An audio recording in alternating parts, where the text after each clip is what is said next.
दुनिया के तमाम देशों की प्राथमिकता इस वक्त कोरोना की वैक्सीन हासिल करना है, अपने लोगों की जिंदगी बचाना है। लेकिन रूहानी के दिल का तूफान शांत नहीं हो रहा। रूहानी अमेरिका से बदले के लिए बेचैन है और ईरान की नेवी ने अब समंदर में शक्ति का प्रदर्शन किया है। रूहानी का आत्मविश्वास इतना बढ़ चुका है कि क्रूज मिसाइलों के धमाके ईरान में टीवी पर दिखाए गए हैं।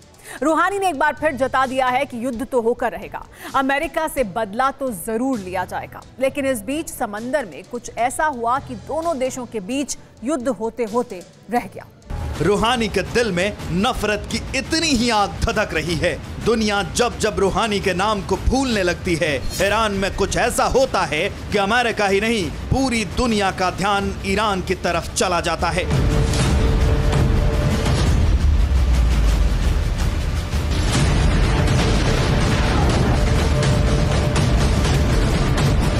ओमान की खाड़ी में बगैर किसी युद्ध के मिसाइलें गरज रही हैं। ईरान का युद्धपोत आग उगल रहा है।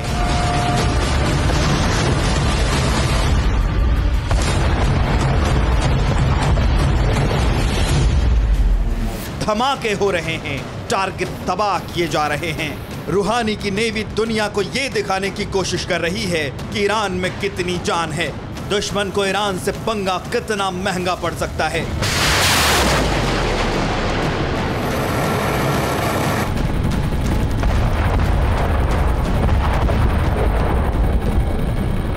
ईरान की नेवी समंदर में क्रूज मिसाइलों का टेस्ट कर रही थी और रूहानी के साथ पूरा ईरान इसे सरकारी टीवी चैनल पर देख रहा था।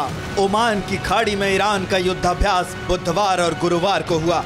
इस दौरान समुद्र के किनारे से भी क्रूज मिसाइलें दागी गई।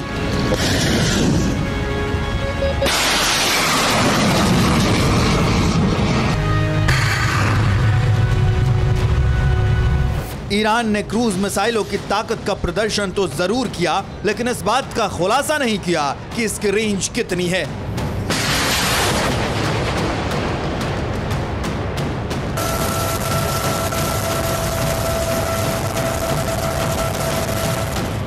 ईरान से पाबंदी हटने के बाद से रूहानी लगातार अपनी शक्ति का प्रदर्शन कर रहे हैं और मिसाइलों की ताकत दिखाकर अमेरिका को चेतावनी दे रहे हैं।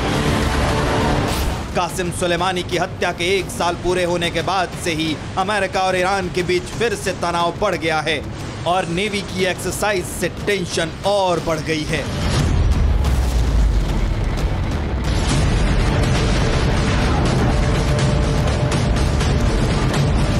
आपको ये जानकर हैरानी होगी कि ऑपरेशनल मिसाइलों के मामलों में ईरान अमेरिका से आगे है। हालांकि ईरान के मिसाइलें रेंज के मामले में मात खा जाती हैं। ईरान के पास 12 ऑपरेशनल मिसाइलें हैं, जबकि अमेरिका के पास 7 ऑपरेशनल मिसाइलें हैं। ईरान के पास 34 submarine, 88 patrol vessel, 3 mine warfare और 6 फ्रिगेट्स हैं।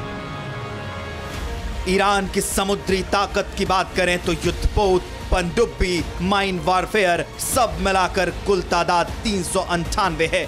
ईरान अपनी ताकत की नुमाइश कर रहा है तो दूसरी तरफ अमेरिका भी सचेत है। ईरान से निपटने के लिए एयरक्राफ्ट कैरियर यूएसएस निमित्ज को पश्चिम एशिया के सागर में भेजा गया है।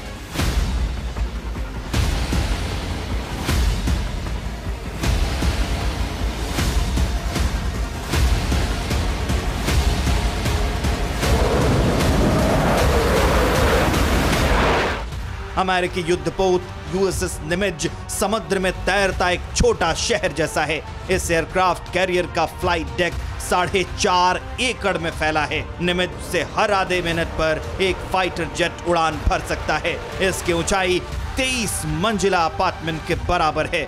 निमित्ज पर 5000 से ज्यादा सैनिक रहते हैं, जिसमें अमेरिकी फाइटर जेट्स उड़ाने वाले पायलट भी शामिल हैं। FA-18F सुपर हॉर्नेट और FA-18E सुपर हॉर्नेट जैसे फाइटर जेट्स से लैस ये वॉरशिप दुश्मन पर चंद मिनटों में कहर बरपा सकती है।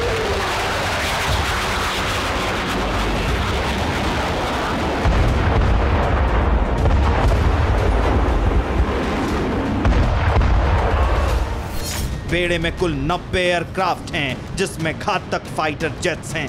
यूएसएस निमित्ज में सी स्पैरो और RIM-116 रोलिंग मिसाइल्स के अलावा कई और घातक हथियार हैं। वॉरशिप पर बोइंग मैकडॉनल डगलस FA-18C हॉर्नेट्स जैसे फाइटर जेट्स हैं। इसके अलावा Boeing EA-18G ग्रोलर्स, Swarovski MH-16S Seahawks की तैनाती है।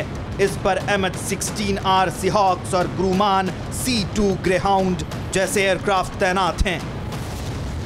अमेरिका का एयरक्राफ्ट कैरियर हर वक्त ईरान के करीब मौजूद रहता है और पेंटागन से ऑर्डर मिलते ही ये रूहानी के ठिकानों पर भारी बमबारी कर सकता है।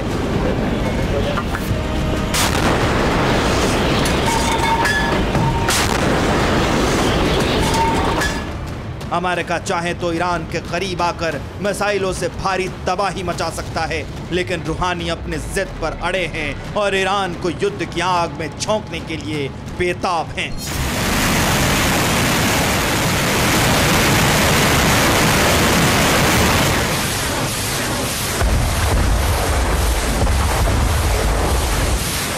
Bureau report, TV9 Bharatvarsh.